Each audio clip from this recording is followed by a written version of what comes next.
The wind turbine at the bottom of the hill raises water to a capture barrel. From there, the water is forced to an upper reservoir. The vertical axis Savonius rotor wind turbine drives a horizontal screw rotary pump through a hollow flexible linkage through which the water is raised. The horizontal screw can be seen to the lower right.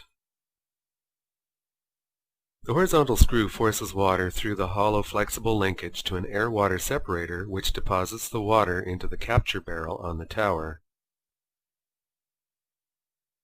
In this particular application, the source water level varies significantly. Consequently, the horizontal screw is mounted on a floating deck, tethered so that it can move vertically as the water level changes. The horizontal screw is a 5-gallon pail mounted on an axle supported by bearings at either end. Two independent lengths of flexible half-inch pipe, each about 9½ wraps long, collect water and drive it to the manifold. The greater the number of wraps, the greater the lift, as the water settled in the bottom half of each wrap contributes to the total pressure head. The intakes are positioned at the large end of the pail to compensate for the increased compression of the air between the wraps toward the manifold.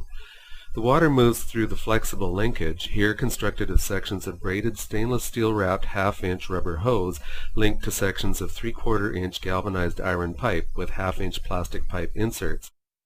The final section of galvanized pipe is mounted to the tower with bearings at each end. This section leads to the air-water separator. Since the inside diameter of the flexible link is small, the water from each wrap is followed by the air from the top of the wrap, thereby almost doubling the total possible lift height. The air-water separator consists of a perforated section of pipe, an inverted spray containment device, and a drip plate which directs the water into the capture barrel. The air-water separator connects through one last section of flexible linkage to the drive mechanism of the turbine.